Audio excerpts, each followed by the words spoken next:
तालियां हो जाएं अंकुर के लिए। वेरी गुड अंकुर,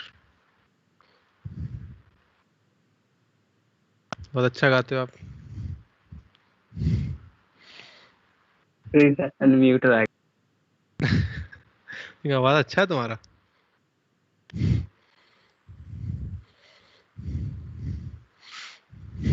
अकेले हैं रूम में सर, बैठे हुए तो बोर हो जाते हैं तो गा लेते हैं कभी कभी। हाँ तो बस चलो, एक सॉन्ग हो ही जाए फिर आज। लास्ट में सर।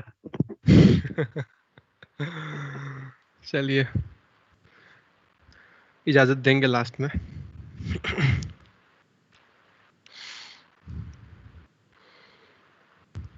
तो शुरू करते हैं, है ना, आगे बढ़ते हैं। हम्म हम्म हम्म हम्म हम्म। तो हम कर चुके हैं। देख लेते हैं एक बार। यस,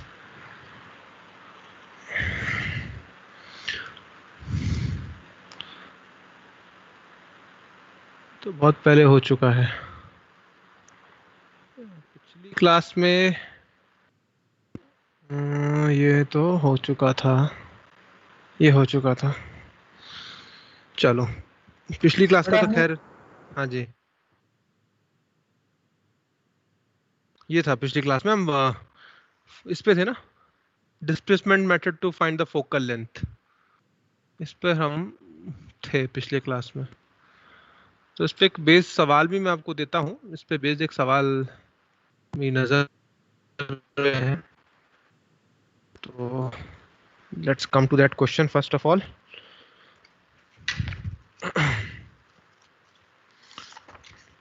तो पेज नंबर 155, पेज 155 पे आते हैं। इसी फॉर्मूले का मैं यूज करूंगा, H O is equal to root of HI1 HI2।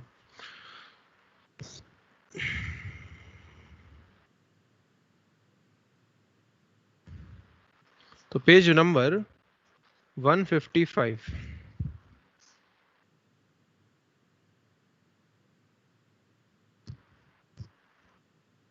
155 पे 65 क्वेश्चन।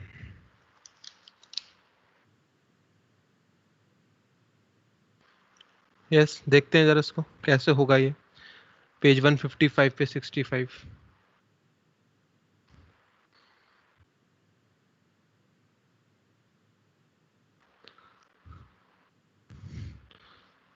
तो read the question. A lens is placed between a source of light and a wall. Lens को बीच में रखा है लाइट सोर्स और वॉल के बीच में। दो इमेजेस बनती हैं, area A1 and A2 on the wall for two different positions. The area of source of light. मान लो कि ये है हमारा प्रिंसिपल एक्सिस और ये है यहाँ पे source of light, and over here I have lens. यहाँ पे लेंस है, यहाँ पे है वॉल। अब यहाँ पे वॉल है तो दो इमेजेस आएंगी, डिस्प्लेस करेंगे हम लेंस को, तो ये आप जानते ही हो, दो पोजीशन के लिए real images, sharp images form होती हैं।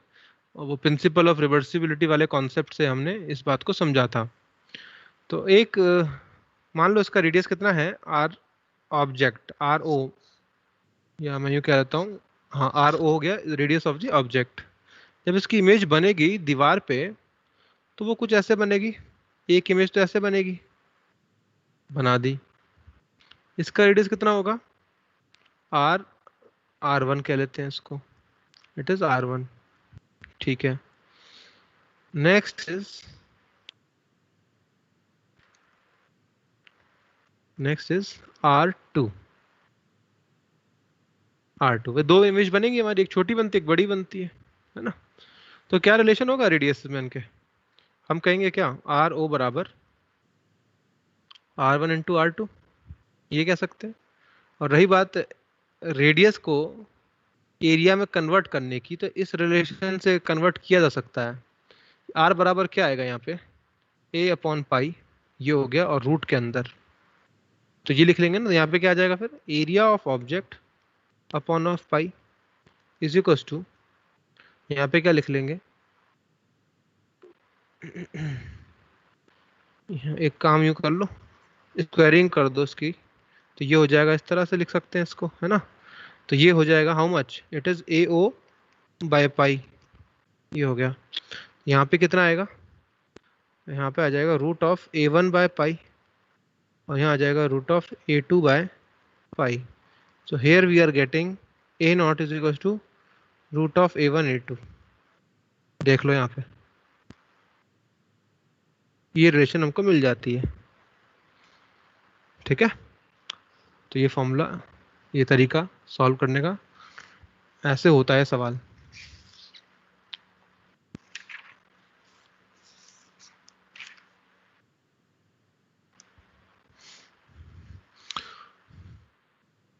आगे आता हूं मैं।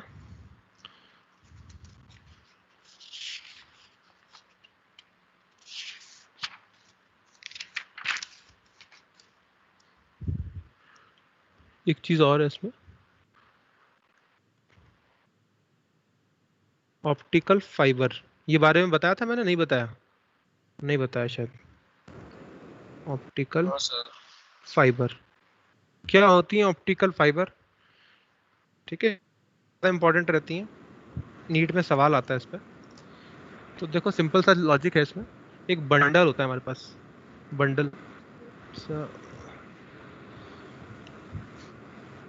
एक बंडल ले लेते हैं, ये बहुत बड़ा ट्यूब है, मोटा ट्यूब है, और इसके अंदर बहुत छोटी छोटी ऐसी वायर्स होती हैं। ट्यूब के अंदर भी ना एक वायर है, पूरा गुच्छा बना रखा है अंदर, इस तरह से यहाँ पे बहुत कुछ है, ऐसा है। अब इसका डायग्राम बना रहा हूँ मैं, इसका डायग्राम यहाँ बनाऊंगा आपके सामने बड़ा। ये ट्यूब जा रही है ना अंदर, जो ट्यूब जा रही है, बहुत पतली पतली फाइन वायर्स हैं जो अंदर जा रही हैं, उसको मैं यहाँ पे बना रहा हूँ जूम करके। ठीक है, 20 टाइम्स जूम कर दिया, तो ऐसा दिख रहा है। इसको बनाए तो ऐसा दिखेगा, ये छोटा सा पतला सा जो वायर है।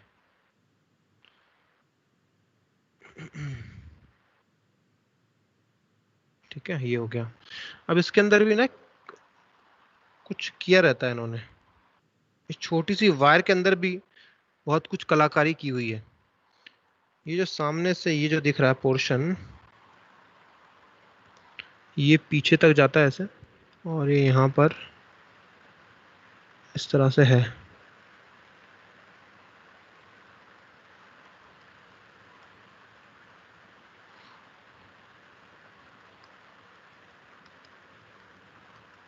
इस तरह से है ये। ठीक है, ये छोटी वाली वायर मैंने यहाँ बना दी है, ये इसकी एक्सेस हो गई।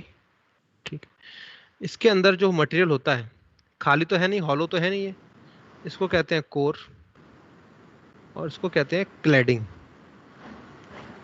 सर ये वही केबल्स है जिनमें कभी डाटा ट्रांसमिशन हुआ करता था क्या, होता है आजकल, नहीं अब ऑप्टिकल तो फाइबर सर, नहीं, जियो फाइबर हाँ नहीं आ रही है।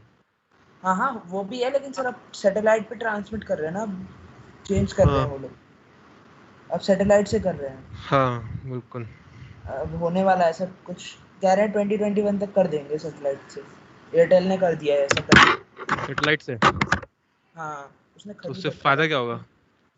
सर बहुत तेज स्पीड होगी फिर, हम्म, और सर कहीं भी रूरल एरियाज में भी जा सकता है ट्रांसमिशन आराम से। सही बात है, कि पहाड़ों में फंस जाओ तो वो भी हो जाएगा। कर रखा है सैटेलाइट से। चलिए देखो यहाँ पे, ये हो गया। अब यहाँ पे जो लाइट रे आती है ना, लाइट रे, जब सोचो इतना छोटा सा ये बंडल होगा, इतना छोटा सा ये होगा, तो लाइट जो इसमें एंटर करेगी वो बहुत कम एंगल पे ही करती है, एंगल एंटर, अंदर ऐसे एंटर करेगी, एंगल ऑफ इंसिडेंस, और इधर रिफ्रैक्ट हो गई, एंगल ऑफ रिफ्रैक्शन, यहाँ पे एयर है, यहाँ पे है म्यू ऑफ कोर, ये है म्यू ऑफ क्लैडिंग। अब जब जैसी लाइट इसमें एंटर करी, क्योंकि लाइट का ये एंगल ना बहुत स्मॉल होता है, स्मॉल ही होता है, बहुत स्मॉल रहता है, ये 10 डिग्री तक रहता है या कम रहता है 10 डिग्री से। तो जब ये 10 डिग्री रहता है तो ये भी क्या रहेगा, कम ही रहेगा। अच्छा, तो यहाँ पे क्या होने के चांसेस हैं? अगर देखो आर भी कम है, आर कम होगा, ये 90 है तो ये कितना होगा, 90 माइनस आर, और आर बहुत कम है तो 90 माइनस, ये बहुत ज्यादा एंगल आ जाएगा। और जब ये ज्यादा एंगल आएगा तो क्या चांस हो सकता है यहाँ पे, मान लो ये रेयर मीडियम है, म्यू क्लैडिंग को रेयर रखा जाता है, हल्का रखा जाता है क्लैडिंग का, जो क्लैडिंग का रिफ्रैक्टिव इंडेक्स होता है वो कमजोर रखते हैं थोड़ा सा, ऐसा ऐसे रखते हैं जिससे कि टोटल इंटरनल रिफ्लेक्शन हो सके, ठीक है, डेंसर से रेयर में जाने वाला इफेक्ट आ पाए, डेंसर से रेयर में जाने वाला इफेक्ट आ पाए लाइट के पास। तो ये वाला जो एंगल होता है लार्ज रहता है काफी ना, लार्ज रहता है, छोटा नहीं रहता है, काफी अच्छा खासा रहता है। जब ज्यादा रहता है तो फिर ये क्या करती है light, T I R cut जाती है। जब ये एंगल ज्यादा होगा तो थीटा सी से ज्यादा ही होगा, तो यहाँ पे साइन थीटा सी कैसे निकालोगे, यहाँ पे साइन थीटा सी कैसे निकालेंगे, कम अपॉन ज्यादा, तो कम में कौन है, क्लैडिंग है, ज्यादा में कौन है भाई, कोर है, तो साइन थीटा सी ये आ जाएगा। पर ये वाला जो हमारा एंगल है ये साइन थीटा सी से बहुत ज्यादा एंगल है, थीटा सी से ज्यादा एंगल है, तो टी आई आर हो गया। ऐसे ही फिर यहाँ भी आ जाता है, जो एंगल ये होता है वही एंगल ये भी होता है, फिर यहाँ टी आई आर होता रहता है, तो ऐसे ही चलता रहता है ट्रांसमिशन लाइट का without any loss of energy. तो ये होता है ऑप्टिकल फाइबर बेसिकली, ठीक है, डाटा ट्रांसफर या कुछ भी लाइट रेस ट्रांसफर कर सकते हो। अब जो स्टमक में होता है, एंडोस्कोपी जो करते हैं, वो पाइप डालते हैं, माउथ के थ्रू डालते हैं कुछ ट्यूब, ऑप्टिकल फाइबर, जिसमें जो भी आपके स्टमक में लीवर में कुछ हो रहा है, कुछ ऐसा करते हैं, उसकी इमेज मिल जाती है आपको, दिखता है ना, कभी कभी दिखा देते हैं टीवी पे कि अंदर क्या चल रहा है, तो कहीं ना कहीं इस चीज से भी वो हो जाती हैं चीजें, ठीक है। तो इसमें फिर भी कुछ एनर्जी लॉस्ट हो जाती है ना रियल लाइफ में। कि नहीं होती, टी आई आर मतलब टोटल इंटरनल रिफ्लेक्शन होता है, पूरा का पूरा, जरा सा भी लॉस नहीं होता है। अच्छा, हम्म। नहीं सर, मतलब जो जैसे जो डाटा ट्रांसमिशन के यूज करते हैं उसमें तो मतलब होता है ना, क्योंकि लेटेंसी उसमें आती है काफी। अब वो पता नहीं किस कारण की वजह से होता होगा, कि चटक ये गई क्या कहीं ट्यूब बीच में ही तभी हो रहा है, या किसी और से हो रहा है। स्पीड चेक करोगे तो डाउनलोड कुछ होती है, अपलोड कुछ होती है, फिर लेटेंसी निकाल के आती है उसमें 32 कुछ कर, यानी लॉस है ना। हो सकता है। तो ये था हमारे इसके बारे में। एक छोटी छोटी और चीजें बता देता हूँ आपको मैं, और भी छोटी छोटी बातें। मिराज, मिराज इफेक्ट, जानते हो कि नहीं जानते सब चीजें, ये बतानी जरूरी है, यू नो दिस। रेगिस्तान में से यस इतना सर, लगता डेजर्ट है में उल्टा दिखना। Yes sir. Yes sir. जानते हैं अच्छे से, यस सर। यस मतलब सर। कोई कराने जरूरत तो नहीं है ना इसकी। चलो फिर आगे नहीं बढ़ते सर। हैं। मिराज ये सब जानते ही हो आप, ठीक है, ये हो गया, ये हो गया। अच्छा, मैंने velocity of object plane mirror में कराई है, velocity of object, velocity of image से प्लेन में हो गई। करवाई थी सर। प्लेन मिरर में, अच्छा कॉनकेव मिरर में करवाई थी, हाँ वो भी कराई थी, याद है, जो अंकुर का क्वेश्चन कराया था क्लास में, है ना, वो हो गया था। ठीक है, वेलोसिटीज भी हो गई हमारी। हम्म। अच्छा, ये हो गया, वो हो गया।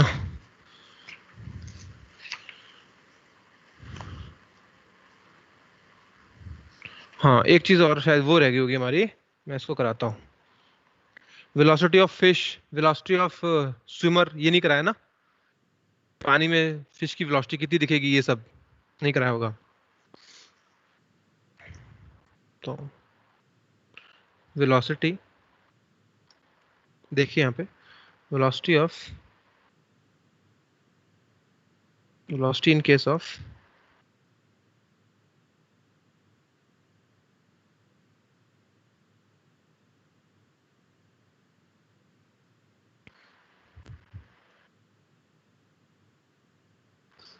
velocity of object and image in refraction। तो देखो यहाँ पे मान लो ऐसा कुछ है, ये म्यू डेंसर है, ये म्यू रेयर है, और यहाँ पे चिड़िया उड़ रही है, चिड़िया उड़ रही है यहाँ पे। ये हो गया बाउंड्री।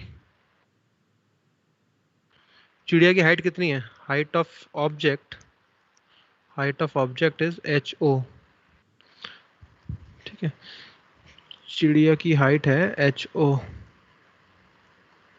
इसकी इमेज कहाँ बनेगी? सीधी रे सीधी निकल जाएगी। पानी के अंदर मैं बैठा हुआ हूँ, देख रहा हूँ उस चिड़िया को, इससे रेज ऐसे आएंगी और इधर बेंड कर जाएगी। ये रेज, इसकी इमेज कहाँ बनेगी चिड़िया की? चिड़िया की जो इमेज बनेगी वो बनेगी ऊपर। तो ये तो हो गया HI। क्या रिलेशन होता है जी बताओ? HI कैसे निकालते हो?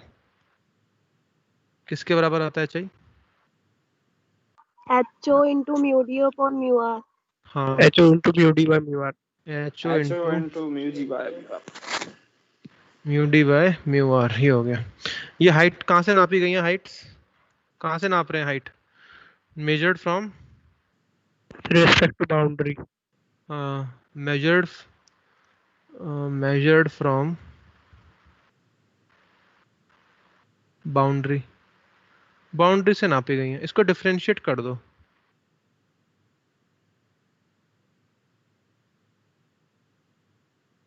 विद रेस्पेक्ट टू टाइम तो क्या आएगा? DHI by DT is equals to HO DHO by DT into mu D by mu R. इसको क्या कहूंगा मैं? This is velocity of image DI. With respect to, किसके रेस्पेक्ट में है वेलोसिटी बताओ? किसके रेस्पेक्ट में है वेलोसिटी? Who will tell?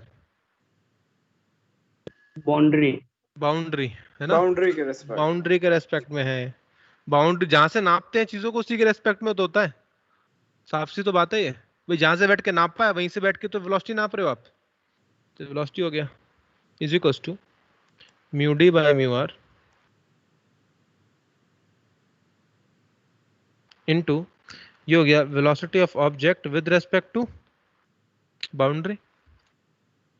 ये हो गई। ठीक है, सिंपल सा लॉजिक। ये है मेन इक्वेशन आपकी, ये मेन इक्वेशन है। अब यहां से कुछ भी कर सकते हो आप जो चाहो। तो ठीक है, ये हो गया। तो velocity of image with respect to ground क्या होगा? ग्राउंड विद रेस्पेक्ट टू, ये तो हमने निकाल लिया बी के रेस्पेक्ट में है ना। यहाँ पे आ गई चीज।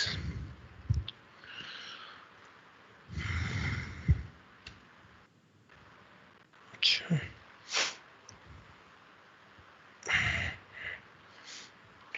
तो इसको हम ऐसा भी लिख सकते हैं फर्दर,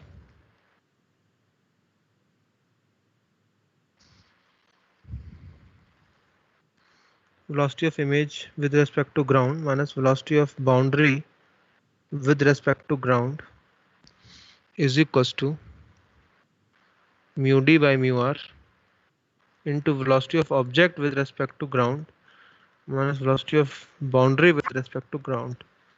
इस तरह से हम रिलेशन को यूज भी कर सकते हैं। कुछ निकालना अगर पड़ जाए किसी के रेस्पेक्ट में वो पूछे तो ऐसा करेंगे आप, है ना।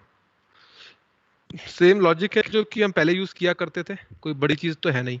अगर आपको ये रिलेशन लिखना आ गया तो वेलोसिटी वाला लिखना भी आ जाएगा, क्योंकि सेम ही तो है वेलोसिटी रिलेशन और ये रिलेशन, कोई फर्क है नहीं इसमें खास।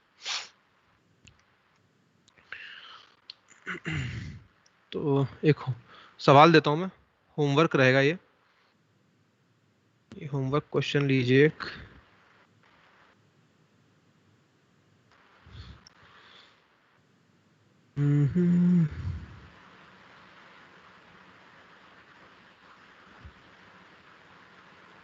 किधर गया? यहाँ पे एक सवाल हो गया।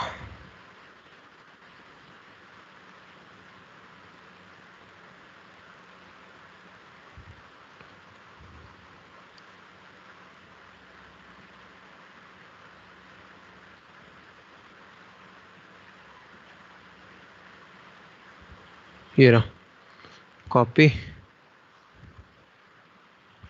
ऐसे देखो, तो ये होमवर्क क्वेश्चन रहेगा आपके लिए, इसको ट्राई करना।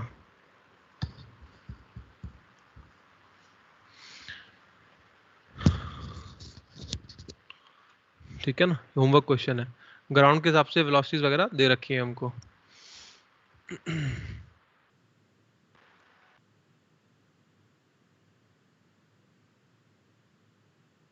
चलिए,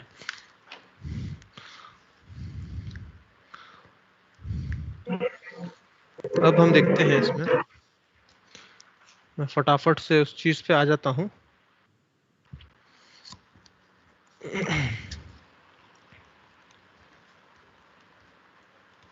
sir that plane is, mirror में प्लेन मिरर का वेक्टोरियल रिप्रेजेंटेशन पढ़ना है।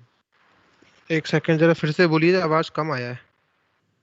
प्लेन मिरर में वेक्टोरियल रिप्रेजेंटेशन पढ़ना है, इंसिडेंट रे, रिफ्लेक्टेड रे और नॉर्मल का, जो जो आती है फार्मूला ई आते कैप तो वाला। नहीं है, समझ गया, मैं समझ गया हूँ क्या कह रहे हो आप। तो सर पैकेज की लेवल 2 की ना सेक्शन ए का क्वेश्चन नंबर 4 यही है, दे रखा है। क्वेश्चन नंबर, पेज नंबर बताइए। Level 2 section A.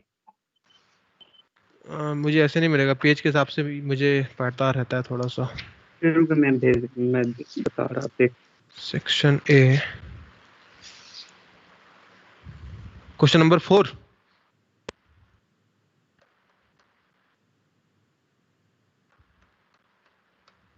हाँ ये सर वेक्टर वाला ही है, वेक्टर लॉन्ग इंसिडेंट। देखो, मैं सवाल को करके दिखाता हूँ कैसे हो गए, पेज देखिए। नंबर 144।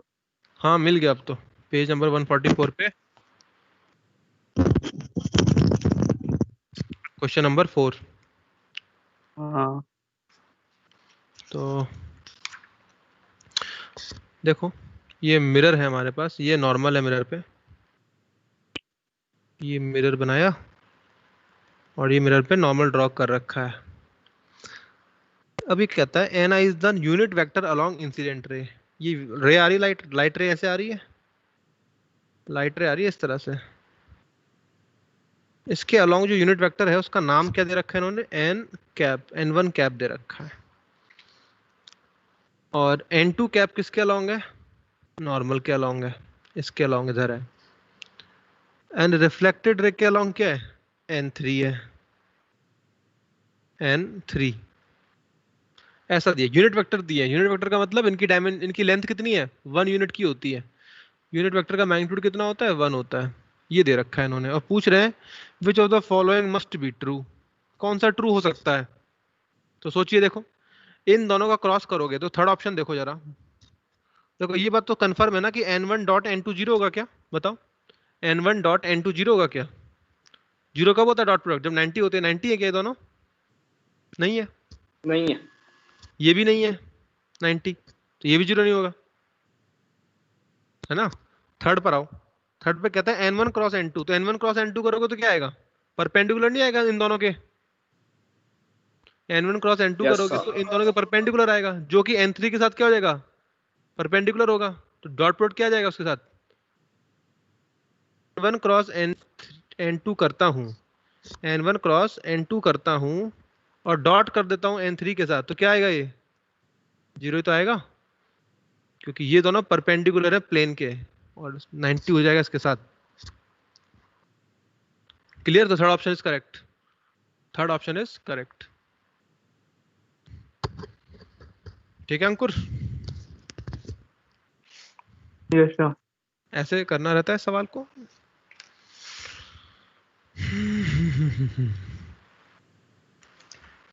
और देखते हैं इसमें। एक ग्राफ था, ग्राफ बताना है, graph between deviation and angle of incidence, deviation and angle of incidence in prism. भाई हमने प्रिज्म में ग्राफ नहीं बनाया है ना, ग्राफ वाला पोर्शन भी जरा देख लेते हैं कैसा रहता है।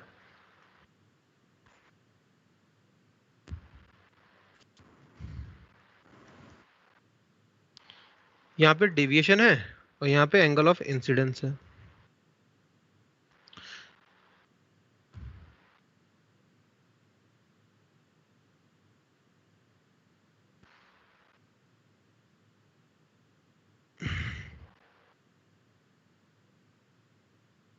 इस तरह से ये आई हो गया, ये ई हो गया,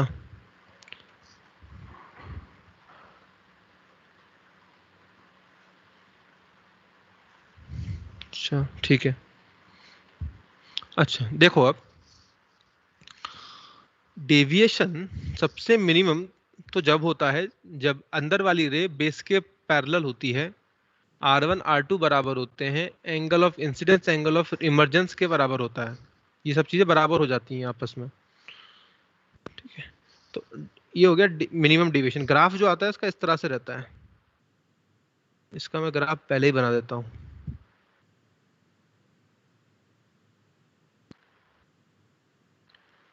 इस तरह से रहता है। तो ये जो एंगल है जहाँ पे मैक्सिमम आया है, ये पर ये मैक्सिमम आया है,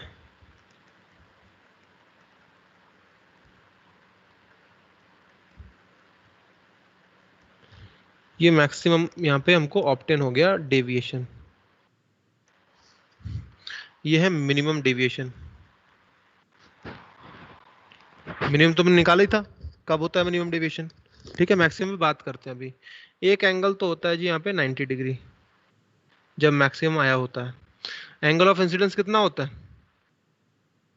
एंगल ऑफ इंसिडेंस 90 होगा।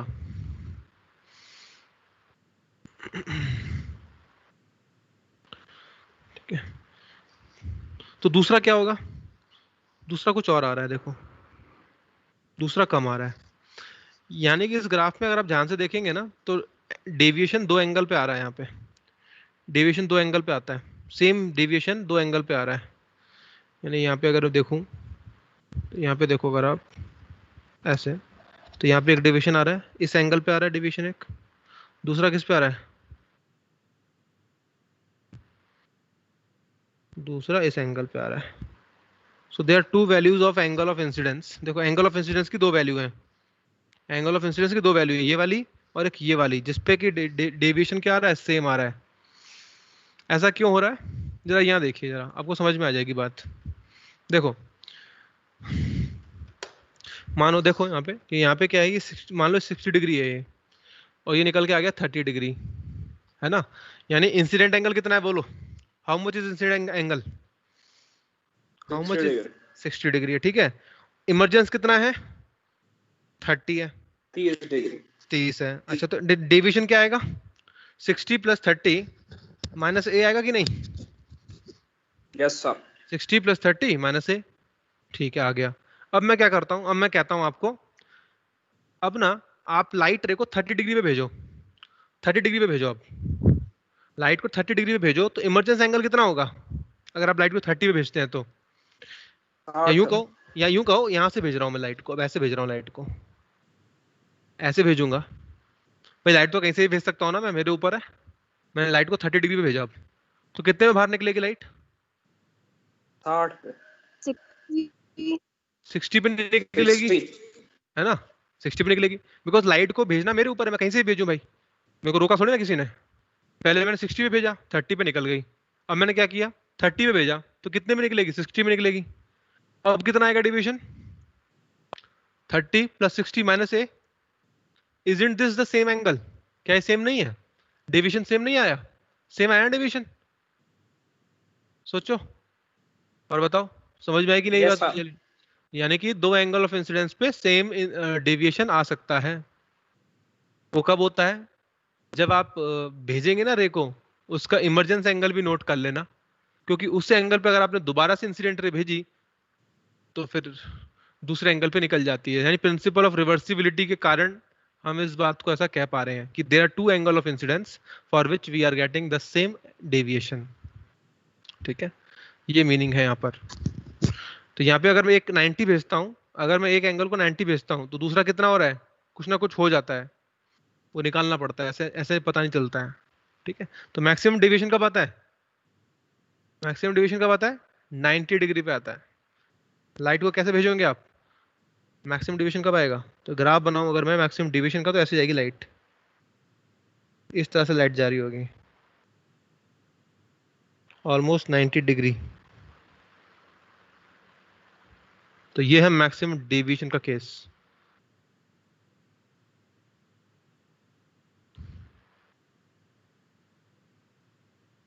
Delta max.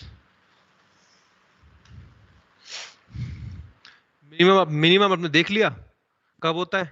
मिनिमम तो पता ही है ना, जब अंदर वाले एंगल बराबर हो जाते हैं सब। मैक्सिमम भी देख लिया आपने कि एक एंगल क्या हो, 90 हो, तो दूसरा कितना होगा? यहाँ पे कुछ और आएगा, यहाँ पे कुछ ना कुछ कमी आएगा, ठीक है ना। ये हो गया। तो ये ग्राफ रहता है इसमें, ठीक है। और ये ग्राफ जो होता है ना, एसिमेट्रिक होता है, it is not a parabola, asymmetric है। इधर ज्यादा खिंचा हुआ है, इधर कम खिंचा हुआ है, देखो इधर ज्यादा खिंचा हुआ है, एसिमेट्रिक है एंगल, एसिमेट्रिक कर्व है ये, एसिमेट्रिक कर्व। यहाँ पे ज्यादा खिंचा हुआ है, यहाँ कम है, ठीक है। बात करता हूँ एक और मैं।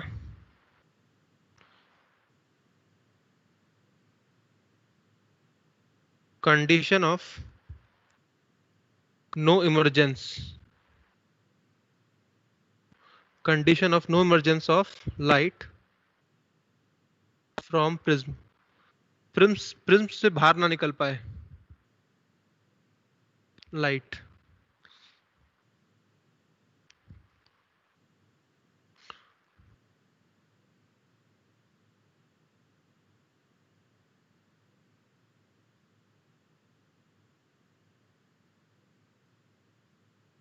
लाइट प्रिज्म से बाहर ना निकल पाए, उसकी कंडीशन बताओ कि लाइट को कैसे भेजा जाए कि लाइट बाहर ना निकले प्रिज्म से, अंदर ही रहे।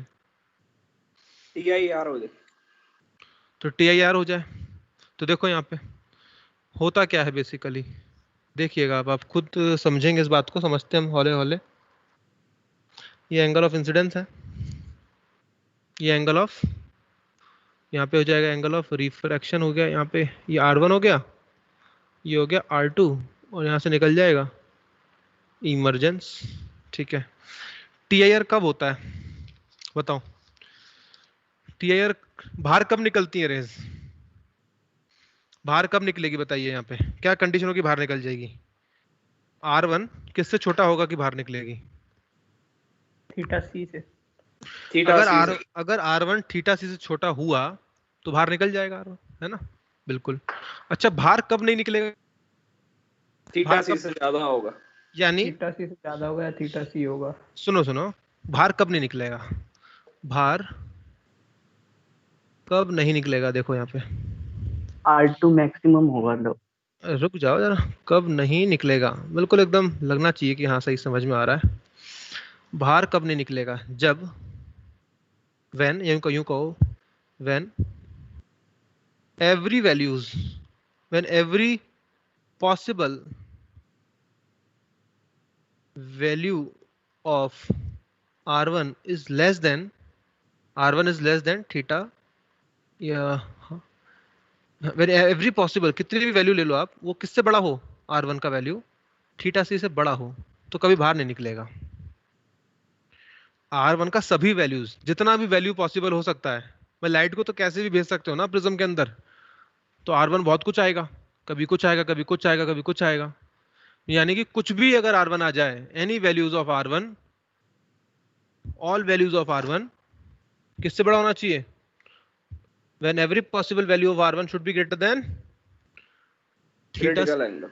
अच्छा, तो आपको क्या लगता है R1 की सभी वैल्यूज में, बहुत सारी वैल्यूज आपके पास है, मान लो आपने इकट्ठी कर ली, ठीक है, आपके हाथ में ना बहुत सारी वैल्यूज है R1 की, और वो सबकी वैल्यू किससे बड़ी होनी चाहिए? थीटा सी से वैल्यू होनी चाहिए। अच्छा, तो आप कौन सी वाली वैल्यू को चेक करोगे कि भाई ये अगर बड़ा हो गया ना सब बड़ा हो जाएगा? बताओ क्या करोगे? आपके बहुत सारी वैल्यूज है R1 की, मान लो मैंने लिख देता हूँ यहाँ पे 40 degree, 20 degree, 60 degree, 70 degree, all possible values, 25 degree, 15 degree, ये सबकी सब वैल्यू किससे बड़ी होनी चाहिए? थीटा सी से बड़ी होनी चाहिए फॉर TIR, और यूं कहो फॉर नो इमरजेंस, इमर्ज ना करे बाहर, तो आप कौन सी वैल्यू को लेके जाओगे यहाँ पे? क्या कहोगे कि भाई ये वैल्यू अगर बड़ी होगी ना थीटा सी से तो काम चल जाए, क्या कहोगे? कौन सी वैल्यू को ले जाओगे यहाँ पे चेक कराने के लिए? 15 डिग्री 15 को ले जाएंगे। हम बोलेंगे तुम चल जाओ यार, तुम जाओ। अगर तुम पास हो गए ना एग्जाम में तो हम सब पास हो जाएंगे। इसको भेजते हैं, ये लोग क्या करते हैं, इसको भेजते हैं, भाई तुम जाओ यार, तुम अगर पास हो गए तो हम तो पास हो ही जाएंगे, क्योंकि तुम अगर बड़े निकल गए थीटा सी से तो हम तो तुमसे बड़े ही हैं, है ना, हम तुमसे बड़े हैं।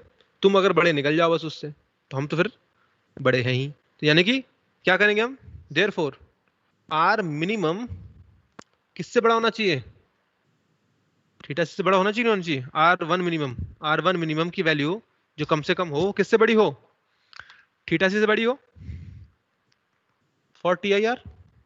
अच्छा ठीक है, अगर R1 मिनिमम है, मिनिमम वैल्यू बड़ी होनी चाहिए, तो ये मिनिमम कब आएगी? अब ये बात, इस पे विचार करते हैं, ये कब होगा, ये कब आएगी, ये कब आएगी, कब होगा मिनिमम, कब होगा R1 मिनिमम? सोचा कभी इसके बारे में, कब होगा ये? कह तो दिया हमने कि मिनिमम होना चाहिए, मिनिमम वैल्यू से बड़ा होना चाहिए, पर ये मिनिमम कब होगा? सोचो। तो हम जानते हैं R1 प्लस R2 किसके बराबर होता है? ए के, है ना। तो R1 किसके बराबर हो गया? A1 माइनस ए माइनस R2 के। तो ये मिनिमम कब होगा? ये मिनिमम कब हो सकता है? ये तो फिक्स है, R2 वैल्यू बड़ी होगी। जब R2 की वैल्यू जितनी बड़ी होगी तब इतना मिनिमम होगा। जब R2 मैक्स होगा तब R1 मिनिमम। ठीक है, अगर R मैक्सिमम है, R2 मैक्सिमम कब होगा बताओ? R2 मैक्सिमम कब होगा? R2 मैक्सिमम कब होगा? इंसिडेंस की वैल्यू ज्यादा बड़ी। इंसिडेंस की वैल्यू ज्यादा होगी। जब इंसिडेंस की ज्यादा होगी, है ना, क्योंकि ये तो स्नेल्स लॉ पे डिपेंड कर रहा है। जब एंगल ऑफ इंसिडेंस ज्यादा हो,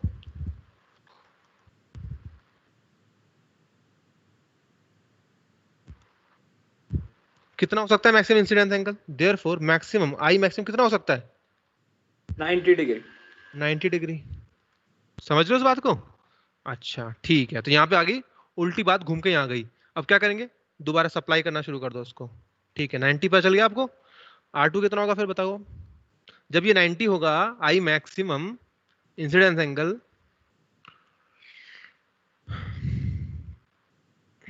जब एंगल ऑफ इंसिडेंस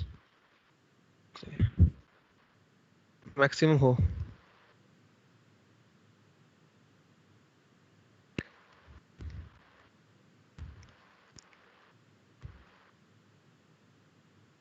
ठीक है, मान लो आई मैक्सिमम है तो R2 कितना आएगा फिर उस हिसाब से?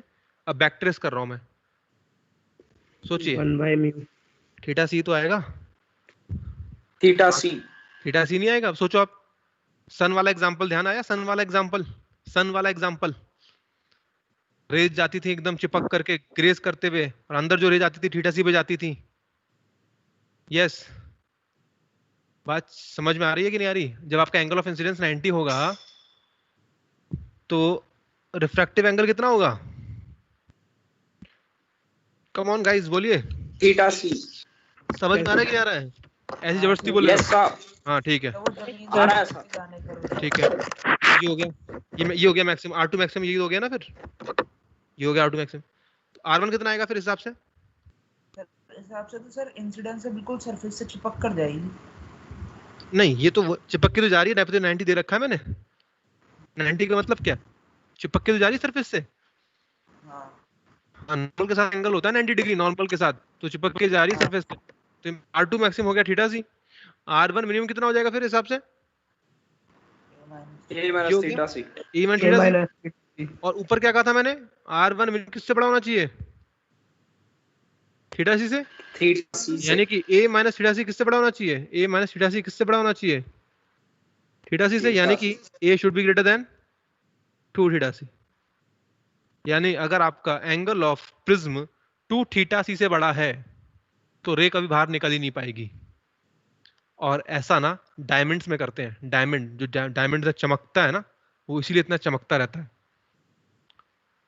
ऐसा रख दे, डायमंड को ऐसा बनाते हैं, काट काट के वो प्रिज्म जैसा बना देते हैं कि इसका हर एंगल ना बहुत बड़ा रहता है ऐसे ही। तो ये होता है कंडीशन ऑफ नो इमरजेंस, बाहर नहीं निकलेगी इससे कभी रेस, कभी भी बाहर नहीं निकलेगी।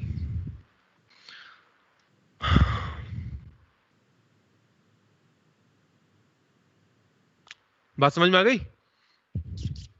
ठीक है।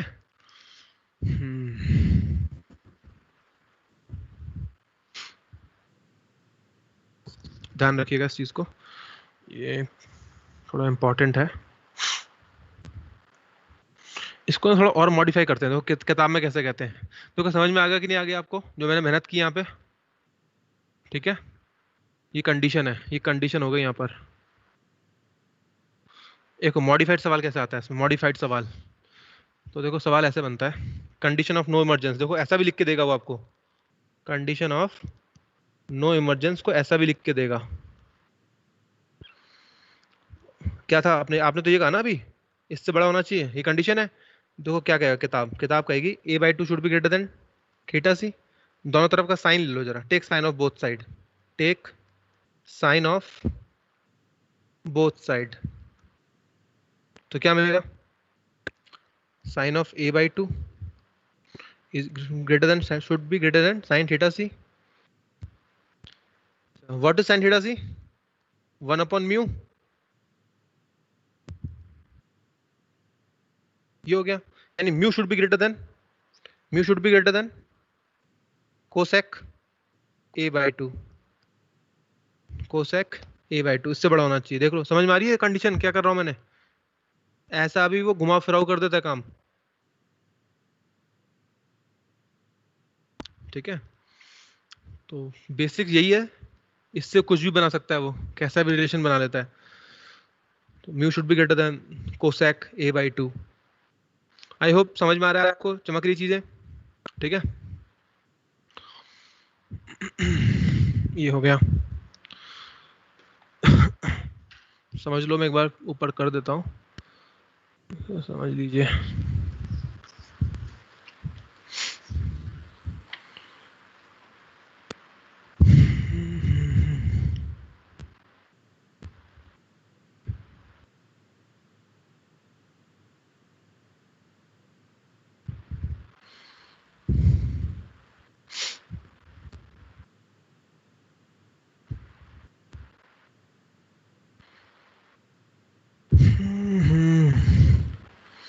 नेक्स्ट देखते हैं इसमें हम लोग,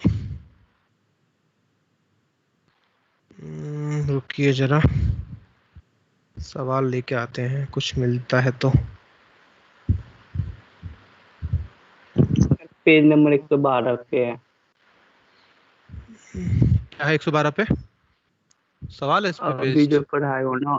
अच्छा, हाँ 112 पे दिया हुआ है, किधर है ये? 29। 29, अच्छा हाँ 29 पे सवाल कर सकते हैं। ये तो फिर अलग है, ये वैसा नहीं है, थोड़ा तो अलग ही है ये सिंपल है बल्कि। और ये 2 ही क्वेश्चन है पैकेज में इसका। एक और है इसका,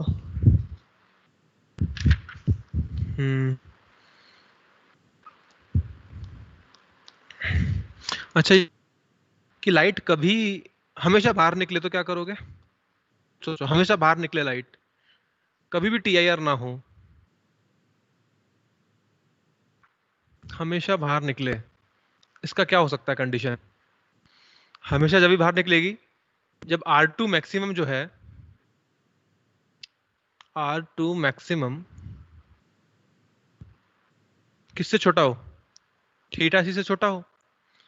R2 की बड़ी से बड़ी वैल्यू थीटा सी से छोटी ही हो, तो हमेशा लाइट बाहर निकलेगी। R2 की मैक्सिमम वैल्यू कितनी हो सकती है, बताएंगे? थीटा सी। नहीं, सोचो सोचो, देखो नहीं, मैंने बोला कि हमेशा ले बाहर निकलनी चाहिए, हमेशा चाहे जो भी हो। तो R2 की मैक्स किससे छोटी होनी चाहिए?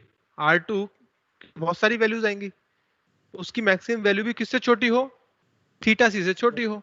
थीटा सी से R2 की मैक्सिमम वैल्यू ज्यादा से ज्यादा कितनी हो सकती है, ये आप जानते हो, सोचो आप। क्या 90 हो सकती है, क्या 80 हो सकती है R2 की मैक्सिमम वैल्यू? R2 की मैक्सिमम वैल्यू कितनी हो सकती है?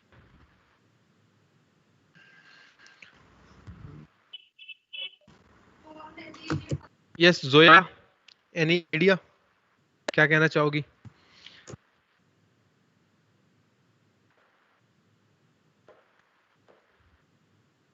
जोया मौजूद है? No idea. No idea.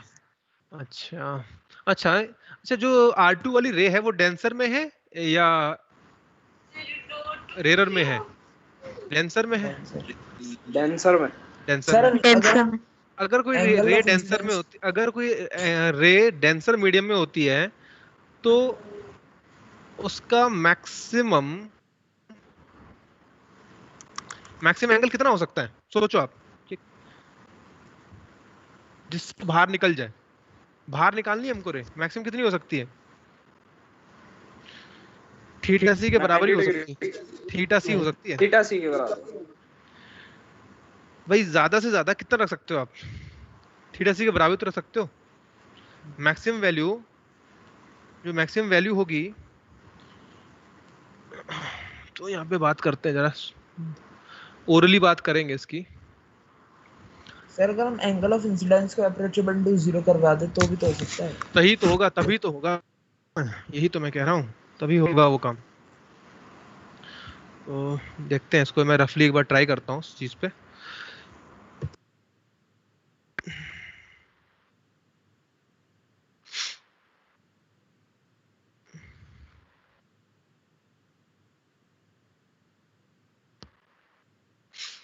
ये R2 है, ये R1 है। बाहर निकलने के लिए हमेशा बाहर निकले, हमेशा बाहर की, तो जो R2 है, R2 वैल्यू, R2 का मैक्सिमम वैल्यू किससे छोटा रहे? ठीक, R2 का जो बड़ा से बड़ा हो, ठीक है ना। अच्छा, दो तीन तरीके से देखते हैं इसको। R2 का मैक्सिमम वैल्यू इससे भी छोटा रहे। R2 का मैक्सिमम होना मतलब R1 का मिनिमम होना, मींस R1 का मिनिमम होना, तो R2 जब भी होगा ना, जब R1 का मिनिमम होगा। और ये मिनिमम कब होगा? ये जब होगा, ये मिनिमम कब होगा? ये मिनिमम जब आई 0 आई मिनिमम होगा, है ना, जब आई क्या हो भाई, जीरो ही हो जाए, जीरो हो जाए, सिंपल। इससे कम क्या लोगे? सही बात है कि नहीं? कम से कम इतना ही तो हो सकता है। लाइट सीधी मार दो इसके ऊपर, जब लाइट सीधी मारेंगे प्रिज्म पे तो क्या होगा? ऐसे नहीं जाएगी लाइट, परपेंडिकुलरली हिट करेगी इस पे, इस तरह से जाएगी लाइट। और जो परपेंडिकुलर रे होती हैं वो कितनी होती है भाई? ये जब ये जीरो हो जाएगा तो R1 कितना हो जाएगा फिर? देयरफॉर बैकट्रेस करो, ये कितना होगा फिर बताओ? ये I1 जीरो हो गया, ये कितना होगा फिर? R1 जीरो 0 डिग्री है ना, ये जीरो। अच्छा ये जीरो हो गया तो फिर ये कितना हो गया? मैक्स हो जाएगा। कितना हो गया फिर? सोचो जरा, सोचो एक बार, कितना ए हो के जाएगा? बराबर। A के बराबर है ना। R2 will be A minus R1, तो ये तो जीरो हो गया, तो R2 किसके बराबर आ गया मैक्सिमम? A के। तो यानी A किससे, A का वैल्यू किससे लेस होना चाहिए? जो मैक्सिमम वैल्यू है R2 मैक्स का, R2 मैक्सिमम कितना होगा? therefore R2 max is equals to A। यहाँ लिख देते हैं R2 maximum equals to A हो गया। मैक्सिमम वैल्यू R2 की कितनी हो सकती है? इतनी हो सकती है, यानी कि यहाँ पुट कर दो इसमें, तो you will get A should be less than theta C. ये कंडीशन आई है यहाँ पर, ठीक है। समझ में आ गया कैसे पकड़ना है सवाल को? इस तरह के कब निकल जाए, कब बाहर आ जाए, ऐसे पकड़ना रहता है। ओके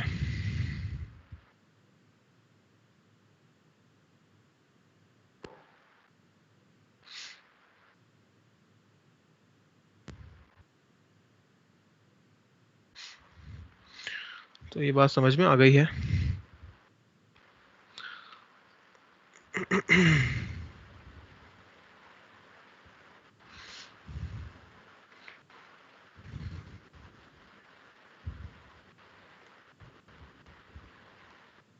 चलो सवाल मैं आप लोगों के सामने करता हूँ,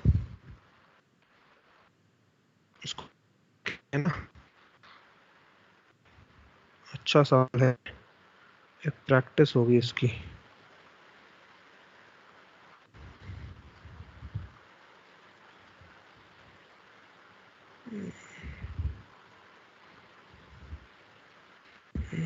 एक सेकंड आ रहा है, नेट तो है ही नहीं मेरे पास, शिट गड़बड़ हो गई।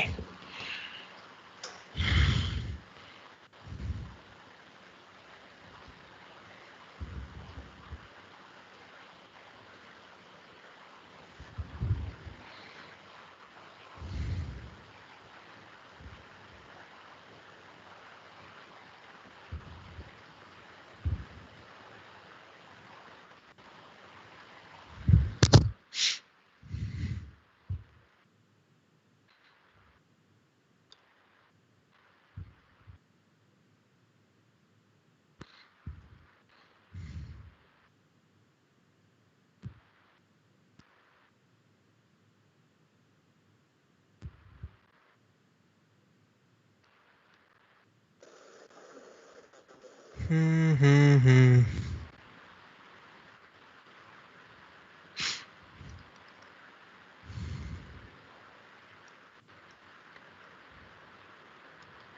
चलो आ जाएगी, भेज दी मैंने, आती होगी बस।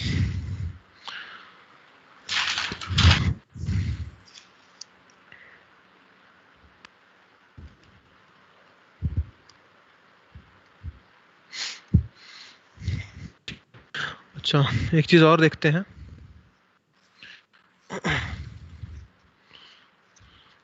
छोटे छोटे क्वेश्चन लेता हूँ एक और मैं, शायद ये लिया होगा, ये मैंने लिया था कि कौन सा एंगल, वाइट लाइट आ रही है इस तरह से,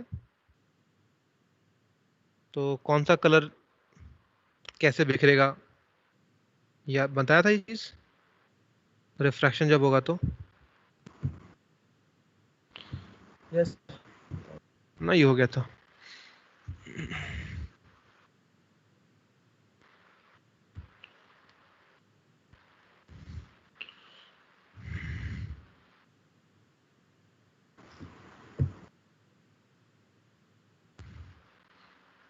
चलिए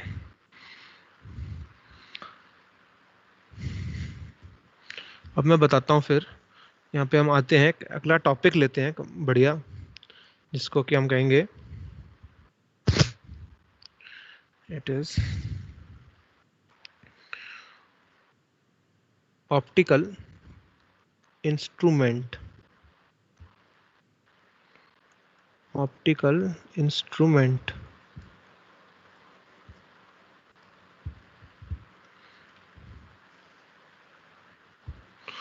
अब ऑप्टिकल इंस्ट्रूमेंट क्या है, तो सबसे पहला हम लेते हैं यहाँ पर कुछ चीजों के बारे में बात करेंगे पहले, कि एंगल ऑफ लीस्ट विजन या least distance of least vision क्या होती है, least distance of distinct vision,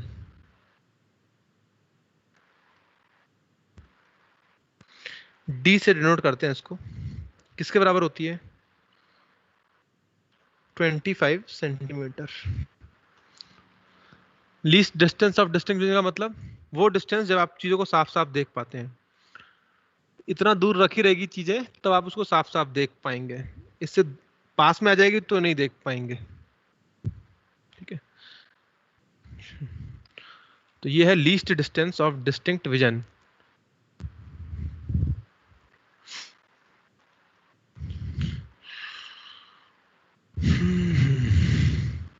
next is visual angle. Visual angle, ये एंगल क्या होता है? सपोज हमारी आईज हैं, यहाँ पे ये आईज हैं और ये ऑप्टिकल एक्सिस। मान लो कोई ऑब्जेक्ट आपके सामने रखा हुआ है एच हाइट का ऑब्जेक्ट के सामने रखा हुआ है, ठीक है।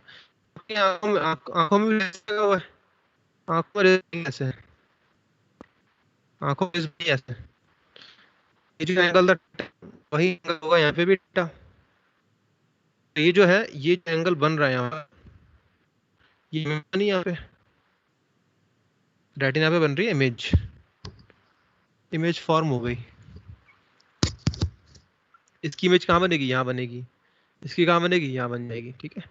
हमारी आंखें तो उल्टा ऐसा ही बनता है इमेज, और उसको हम परसीव कर लेते हैं फिर। तो ये बन गई यहाँ पर इमेज, इसको कहते हैं विजुअल एंगल, ठीक है। This is a visual angle.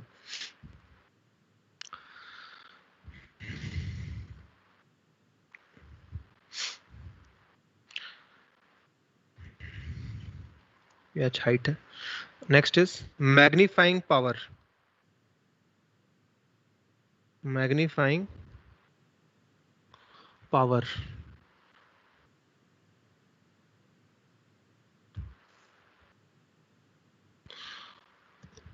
Denoted by capital M। Magnifying power तो ये होता है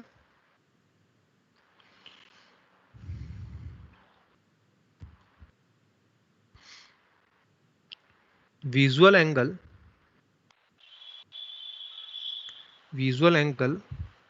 formed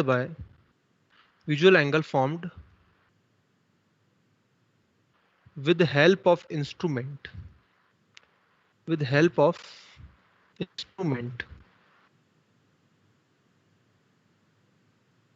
upon visual angle formed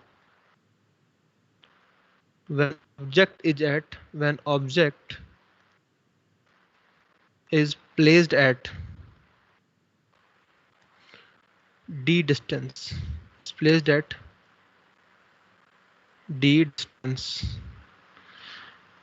समझ रहे हैं क्या कह रहे हैं? अब देखो, मान लो मैंने आपसे कहा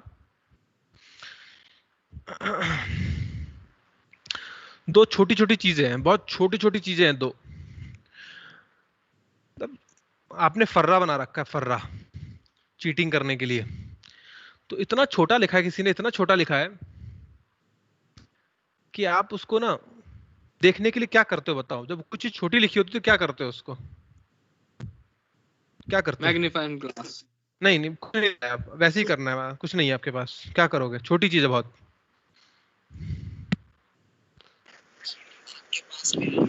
क्या करेंगे?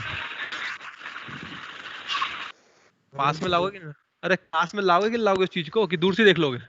पास में लाओगे? हाँ जी, पास में लेके आएंगे। पास में लेके आएंगे। कितना पास लेकर के आओगे? आपको बता दो। नहीं, कहाँ तक लाते हैं? सरकार क्या कहती है?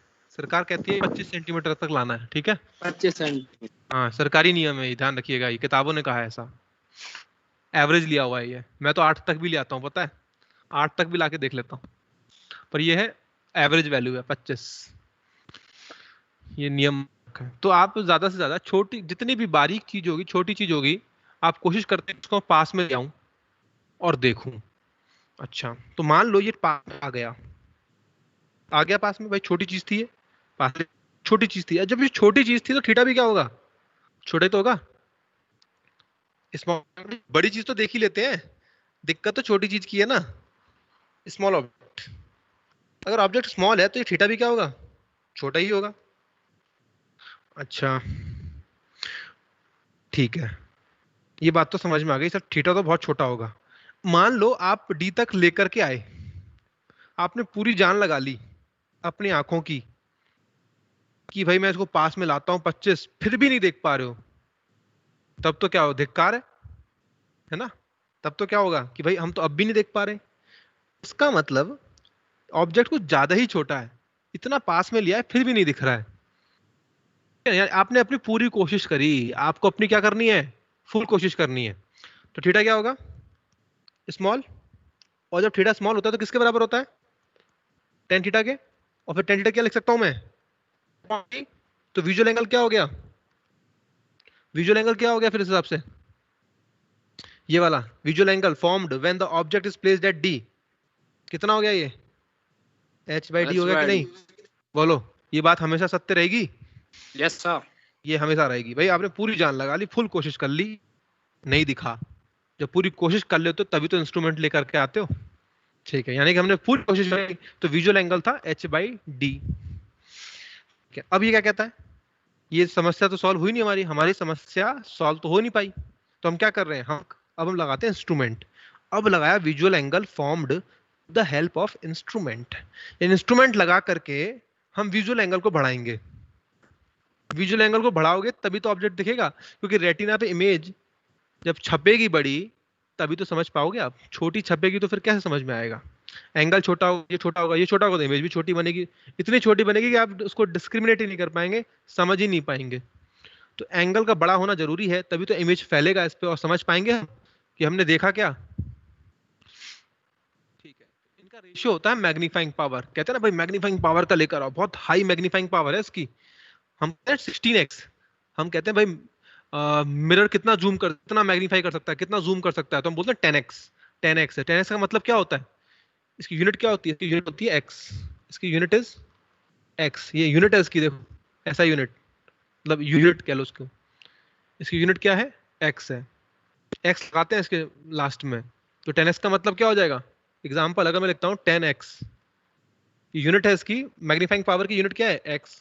अगर मैं लिखता हूँ 10x तो इसका मतलब क्या है कि विजुअल एंगल इंस्ट्रूमेंट लगाने के बाद कितना गुना प्राप्त कर लोगे, जो आप पहले नहीं कर पाते थे। मान लो पहले 1 डिग्री बनता था एंगल, आपको नहीं दिखता था ऑब्जेक्ट, 1 डिग्री पे नहीं दिखता था, अब कितना हो जाएगा फिर लगाने के बाद, 10 डिग्री हो जाएगा, 10 डिग्री छपेगा आपके रेटिना पे, ठीक है। यानी अब तो देख ही लोगे ना, तो अब दिख जाता है, ठीक है। तो यही काम करना होता है हमको इस चैप्टर में, कि विजुअल एंगल बढ़ाना होता है, क्योंकि हम पूरी कोशिश करने के बाद भी नहीं देख पाते।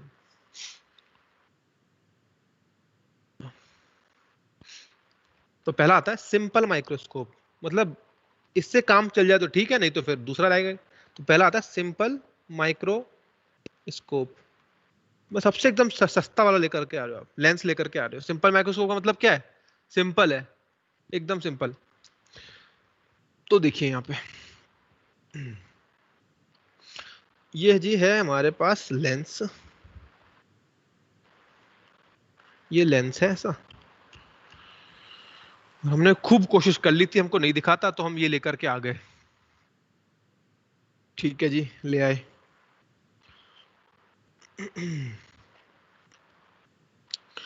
अच्छा, तो भाई ऑब्जेक्ट आप क्या करते हो भाई, अपनी आंखें यहाँ सटा देते हो एकदम से, अपनी आंखें यहाँ लगा देते हो एकदम, है ना, इधर लगा देते हो आप, इधर आंखें लगा देते हो ऐसे, बड़ी सी आंखें यहाँ पे लगी हुई हैं भाई, एकदम घुसा। आपने देखा होगा लेंस के साथ आप लेंस आंखों के पास लगाते हो और एकदम अखबार में घुस जाते हो, ऐसे घुस गया हूं मैं, पकड़ के डंडा लगा होगा यहाँ पे, पकड़ लिया होगा मैंने इसको लेंस को, और मेरी आंखें यहाँ पे है, और ऑब्जेक्ट कहाँ है फिर, तो ऑब्जेक्ट कहाँ रखा है, यहाँ रखा है। इस ऑब्जेक्ट की, अच्छा क्या ये आंखें इस ऑब्जेक्ट को देखेंगी या इसकी इमेज को देखेंगी, आंखें इसकी हैं इमेज में इस ऑब्जेक्ट को देख ही नहीं पाएंगी, है ना, इस ऑब्जेक्ट को कभी देख ही नहीं पाएंगी। तो यहाँ पे क्या ये कि यहाँ पे डिस्टेंस कितना हो, ऑब्जेक्ट का डी हो, क्या मेरा ऐसा जरूरी है क्या, यहाँ पे डिस्टेंस हो, नहीं, किसका डी होना चाहिए, अब किसका डी होना चाहिए, अगर इमेज का होना चाहिए, मतलब इमेज के ऊपर बात होगी। अब आंखें हमारी पीछे आ गई लेंस के, तो आपको ऑब्जेक्ट तो दिखेगा ही नहीं, जो रियल में ऑब्जेक्ट है ना वहां पे वो दिखेगा नहीं आपको, क्योंकि जब रेज निकल करके आएंगी ना लेंस से, जो आपकी आंखों में गिरेंगी तो वो तो इमेज की रे होगी, क्योंकि रिफ्रैक्टेड रे इमेज की रे होती है। तो आपकी आंखें लेंस की इमेज क्या मानेंगी, ऑब्जेक्ट मानेंगी, और उस इमेज को कितना दूर होना चाहिए, अगर बचना है तो उस इमेज को होना चाहिए 25 सेंटीमीटर दूर, इस ऑब्जेक्ट से कोई लेना देना नहीं है, ठीक है। तो ये कहीं भी हो सकता है ऑब्जेक्ट, कोई दिक्कत नहीं है इसमें। तो मैंने कहा ये सब ना पास पास में है, ठीक है, दूर दूर दिखा रखा है एकदम, ये आंखें भी चिपका रखी है मैंने इससे, ये लेंस भी थिन है एकदम, यूं कह लो कि पता है क्या, ये ऐसा समझ लो कि आपकी आंखों में चिपका दिया मैंने कुछ ऐसा लेंस, प्लास्टिक का लेंस चिपका दिया है, समझ लीजिए इतना पास पास है सब कुछ। ये डिस्टेंस हो गई क्या कहें इसे, जस्ट अ सेकेंड, इस डिस्टेंस को मैं यहाँ पे UO कह लेता हूँ। ये ऑब्जेक्ट का डिस्टेंस है लेंस से, UO मतलब ऑब्जेक्ट का डिस्टेंस। और यहाँ पे इसकी फोकल लेंथ होगी, इसकी फोकल लेंथ कहीं यहाँ पे होगी, ठीक है। इमेज कहाँ बनेगी बताओ इसकी, एनी आइडिया? जब फोकल लेंथ और ऑप्टिकल सेंटर के बीच में है, इमेज कहाँ बनेगी इसकी? एक रे तो ऐसे निकल जाती है सीधी, एक रे इस फोकस पे जाएगी तो कहाँ मिल रही है, देखो कहाँ मिल रही है इमेज, यहाँ बन रही है कि नहीं? वर्चुअल, ये बात तो समझ में आ गई थी ना, वर्चुअल बनने वाली है, तो ये वर्चुअल बन गई। अच्छा, is this clear diagram, is this diagram clear to you all और नॉट, ये बताइए जरा। क्लियर है सर।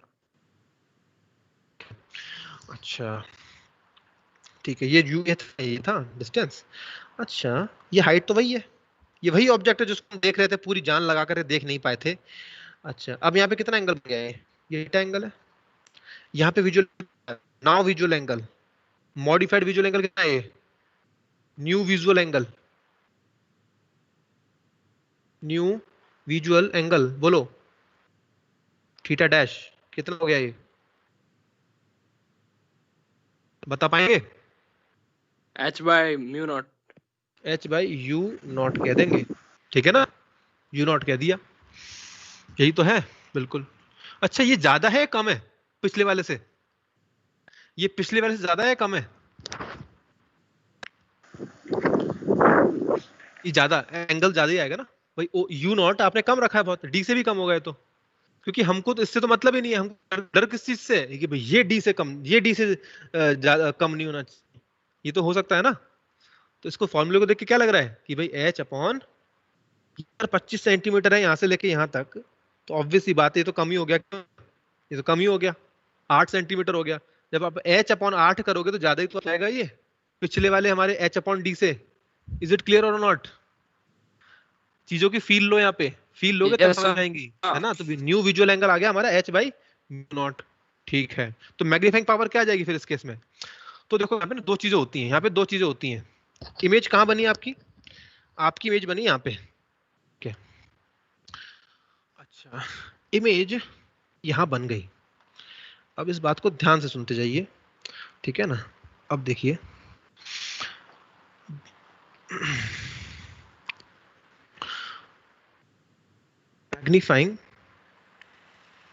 मैग्नीफाइंग पावर, यहाँ पे ना दो केस उठाऊंगा मैं हमेशा। तो फॉर्मूला तो वही है, फॉर्मूला क्या है इसका बताओ, नया फॉर्मूला क्या आ गया, theta dash upon theta. Now it will be h/u0 upon, ये क्या है, h/d, क्या आ गया फिर, d/u0। ये आ गया कि नहीं आ गया? बिल्कुल सर ये आ गया। अच्छा अच्छा, स्ट्रेस्ड आई, स्ट्रेस्ड आई, एक है रिलैक्स आई।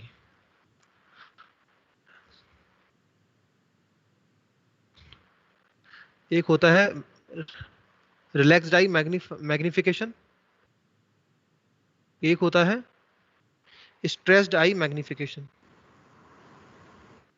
सर जो आईज पे स्ट्रेन पड़ता है वो इससे रिलेटेड है क्या? बिल्कुल, हाँ हाँ बिल्कुल। मतलब आंखों पे जोर पड़ रहा है, जैसे छोटा बच्चा नहीं होता टीवी के सामने बैठ जाता है, मम्मी बोलती है दूर जाके बैठो, वो पास में क्यों बैठता है बताओ? उसको मालूम है जोर पड़ रहा है, लेकिन पास में क्यों बैठ, उसको अच्छा दिखता है इसलिए तो पास में बैठता है, साफ साफ दिखता है, अच्छा दिखता है उसको। तो जब अच्छा दिखता है तो आंखों को तो नुकसान पहुंच ही रहा है ना। जब एक चीज में मजा आएगा तो दूसरी चीज में खराबी भी होगी कहीं ना कहीं। और दूर अगर रिलैक्स देखोगे, आंखों पे जोर नहीं पड़ेगा पर आपको फिर अच्छा नहीं दिखेगा। तो वही चीज यहाँ पे भी है, अगर आपको अपनी आंखों पे जोर डालोगे तो मैग्नीफाइंग पावर तो अच्छी मिलेगी, लेकिन आंखों पे जोर पड़ रहा होगा। पर अगर आप चाहते हो कि मेरे को मेरी आंखों में जोर नहीं पड़ना चाहिए, ठीक है, तो आप इस रिलैक्स आई वाले मैग्निफिकेशन को यूज कर सकते हैं। ये आपके ऊपर डिपेंड करता है कि आप कौन सा वाला यूज करना चाहते हैं। ये आपके ऊपर डिपेंड करता है, सिंपल। तो जरा देखते हैं कि कब होगा रिलैक्स। अच्छा आप बताइए, आखिर जब जिस चीज को हम देख रहे हैं वो कहाँ पे हो, दूर हो? थोड़ा दूर हो। अच्छा बहुत दूर हो। अच्छा, स्ट्रेस्ड कब होगा? स्ट्रेस्ड सबसे ज्यादा स्ट्रेस कब होता है? बिल्कुल पास हाँ, में कुछ बिल्कुल पास कब होता है? बिल्कुल पास होना पास चाहिए। में बिल्कुल पास सरकार के हिसाब से कितना होना चाहिए? 25 सेंटीमीटर। 20 उसको D कहते हैं, ठीक है ना, उसको डी कहते हैं, 25 को डी कहते हैं यहाँ पे, ठीक है, डी कह रहे हैं। तो यस, स्ट्रेस वाले पे डी होगा। तो हम फिर मैग्नीफाइंग पावर क्या आ जाएगी यहाँ पे? डी बाय या सॉरी, ये एक रुको, एक सेकेंड।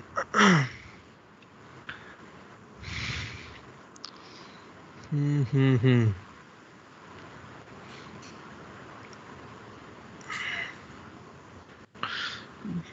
ठीक है, तो देखिए यहाँ पे मैं पहले रिलैक्स की बात कर लेता हूँ। तो रिलैक्स की बात करने का मतलब एम क्या हो जाएगा रिलैक्स के लिए? एम हो जाएगा डी बाय यू। कितना होना चाहिए जब रिलैक्स करेगी आंखें हमारी? रिलैक्स का मतलब D हमारी से आंखों बड़ा। के लिए, हमारे आंखों के लिए इमेज क्या होना चाहिए? आंखों के लिए ऑब्जेक्ट यानी कि image formed by lens should B far apart, it should be far away, formed by lens should be far away। कितना हो सकता है? इन्फिनिटी कह दो। इन्फिनिटी का मतलब ये नहीं कि सच में दूर ले गए, मतलब 10-15 मीटर भी इन्फिनिटी हो जाता है। समझ रहे हो बात को? इसका मतलब ये नहीं कि बहुत दूर ले जा रहे हैं आप। ये डिपेंड करता है। इन्फिनिटी वर्ड ना बहुत अजीब सा वर्ड होता है कि सर इन्फिनिटी क्या मीनिंग है। मैंने कहा इन्फिनिटी ना 10 सेंटीमीटर भी इन्फिनिटी हो सकता है किसी के लिए। तो इन्फिनिटी का मतलब ये है, साफ साफ कहने का मतलब कि बहुत दूर ले गए आप। ऐसा भी दूर नहीं ले जाना है दिखे ही ना फिर, ठीक है। तो इमेज फॉर्म कहाँ हो रहे? इन्फिनिटी पे हो, बहुत दूर फॉर्म हो। तो फिर अब कहाँ जाएगा फिर? यू नॉट कितना होगा बताओ? यू नॉट हमको तो देखते तो ये है ना, हम इसको देख रहे हैं। ये अगर इन्फिनिटी पे हो जाएगी तो क्या होगा? ऑब्जेक्ट कहाँ होगा फिर? भाई जिस चीज को हम देख रहे हैं वो इन्फिनिटी पे है, हमारी आंखों के आराम पड़ने के लिए ये चीज क्या होनी चाहिए? इन्फिनिटी पे होनी चाहिए। तो अब कहाँ होना चाहिए? यू नॉट कहाँ होना चाहिए? U naught should be equal to focus, है ना। तो ये हो जाएगा डी बाई एफ। तो इससे तो मिलेगा आपको आराम, है ना, रिलैक्स हो जाएंगे आप आराम से। देखो ठीक है, यानी कि इमेज कहाँ बन रही है? इन्फिनिटी पे बन रही है, तो रिलैक्स। ठीक है, अब यहाँ पे आ जाओ। अब जोर पड़वाना है आपको, जोड़ पड़वाना है। तो जोर पड़ेगा तो इमेज कहाँ बननी चाहिए?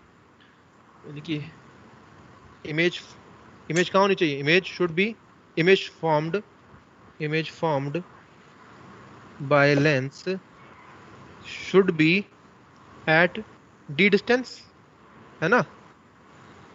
इससे पास तो वैसे ही नहीं दिखता फिर, इससे पास तो दिखता ही नहीं है, चाहे कितना भी स्वस्थ क्यों ना हो आप, इससे पास तो नहीं देख सकते। ये होना चाहिए। तो फिर इमेज ही हो गया। फॉर्मूला लगाओ, फॉर्मूला लगाते हैं हम। 1/v minus 1/u is equal to 1/f।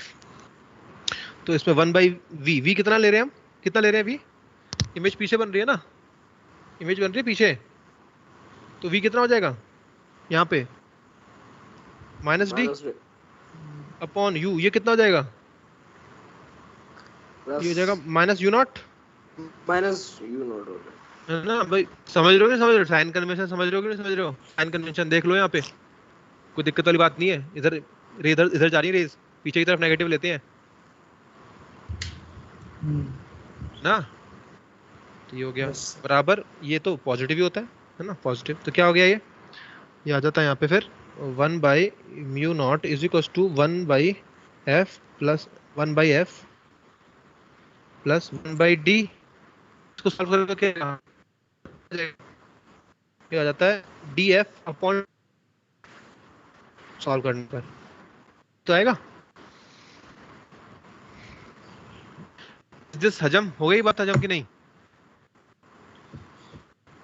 अरे पैरेलल वाला केस नहीं होता, 1/r equivalent is equal to 1/r1 plus 1/r2।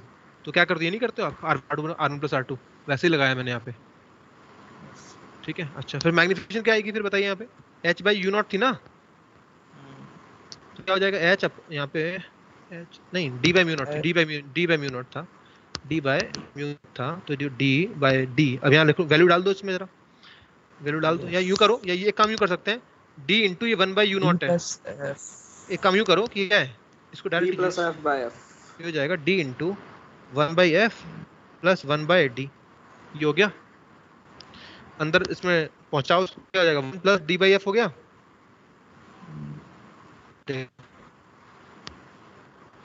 ये है, इसमें जान निकल गई होगी लेकिन आंखों की, डी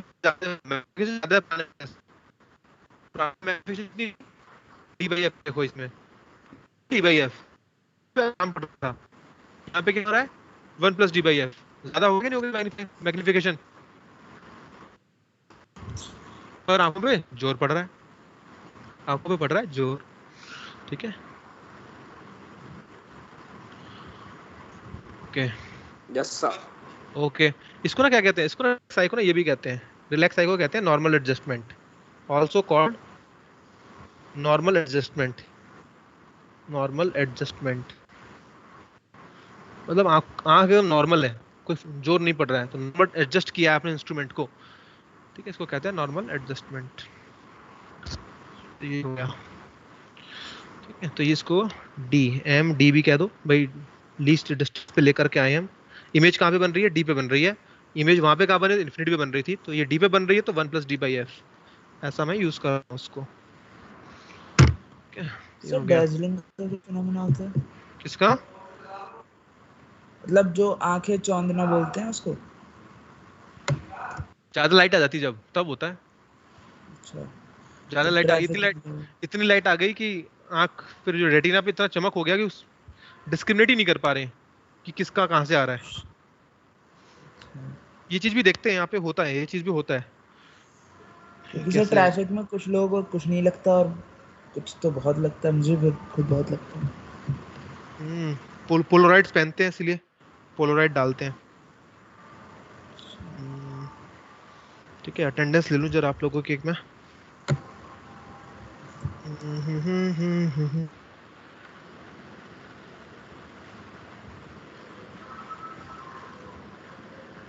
ठीक है, तो मैं इसको ना अभी यहीं रोक देता हूँ, क्योंकि इसके बाद फिर है कंपाउंड माइक्रोस्कोप, ठीक है ना, ये सब है। तो मैं कुछ क्वेश्चन दूंगा शायद आपको आज, उसको सॉल्व करिएगा, काफी सॉल्व एग्जांपल से, मेरा सॉल्व एग्जांपल दूंगा मैं आपको बस, ठीक है ना, उसको देख लेना, अच्छे अच्छे सवाल हैं कुछ, वो भेज दूंगा आपको बस। तो ठीक है, इतना ही है। Yes Ankur, are you ready now?